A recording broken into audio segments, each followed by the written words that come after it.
परित्राणाय साधूनां विनाशाय च दुष्कृतां धर्म संस्थापनार्थाय संभवामि युगे युगे। श्री हरिवंश। दोस्तों, आज मैं आपको एक ऐसी यात्रा पर लेकर जा रही हूँ जो आँखों से नहीं दिल से की जाती है। एक ऐसी जगह जहाँ प्रभु साक्षात विराजमान है और जहाँ की हवा में ही भक्ति और विश्वास है। मैं बात कर रही हूँ महाप्रभु जगन्नाथ की, पुरी की, और उनकी महिमा से जुड़ी वो रथ यात्रा जिसका हिस्सा बनने के लिए दुनिया भर से भक्त आते हैं। जगन्नाथपुरी पत्थरों से बनी एक इमारत नहीं है, जीता जागता सांस लेता दिव्य स्थान है जहाँ चमत्कार रोज होते हैं। जैसे ही आप मंदिर में कदम रखते हैं, समुद्र की लहरों का शोर एकदम शांत हो जाता है। यकीन मानिए, बाहर समुद्र गरज रहा होता है पर अंदर अद्भुत शांति है। क्या आप जानते हैं, मंदिर का ध्वज हवा से विपरीत दिशा में लहराता है। विज्ञान के सारे नियम यहाँ आकर खत्म हो जाते हैं। मंदिर का ध्वज वहाँ के पुजारी रोज 45 मंजिला ऊंचे मंदिर पर चढ़कर बदलते हैं। कहते हैं कि अगर एक भी दिन ये रीति रिवाज टूटा तो 18 साल के लिए मंदिर बंद हो जाएगा। और मंदिर के शिखर पर विराजमान है महाप्रभु का सुदर्शन चक्र, जिसका वजन 1 टन से भी ज्यादा है। उस जमाने में इस चक्र को बिना किसी मशीन के कैसे लगाया गया, ये तो एक चमत्कार है। और उससे भी बड़ा चमत्कार है कि ये सुदर्शन चक्र कभी भी हवा के साथ नहीं घूमता, बल्कि आप जिस ओर से इसे देखेंगे आपको लगेगा कि ये आपको ही देख रहा है।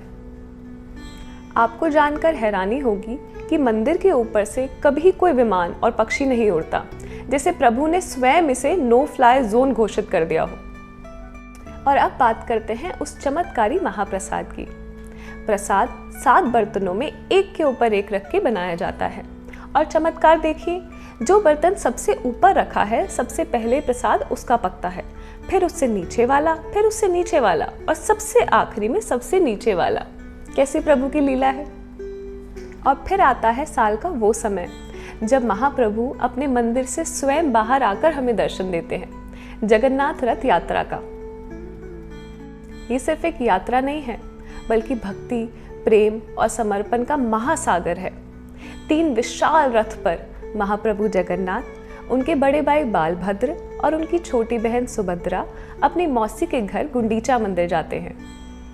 इस यात्रा में लाखों भक्त एक साथ रथ की रस्सी खींचते हैं, पर कभी कभी रथ 1 इंच भी नहीं हिलता, और फिर अचानक प्रभु की कृपा से थोड़े से प्रयास से ही रथ चलने लगता है। यह हमें सिखाता है कि उनकी इच्छा के बिना कुछ नहीं होता। रथ को गुंडीचा मंदिर लेकर जाया जाता है। कहा जाता है कि गुंडीचा मंदिर जैसे वृंदावन, जहाँ प्रभु अपनी सारी चिंताएं भूलकर वही अपने बचपन की लीलाएं करते हैं, जैसे श्री कृष्ण वृंदावन में करते थे।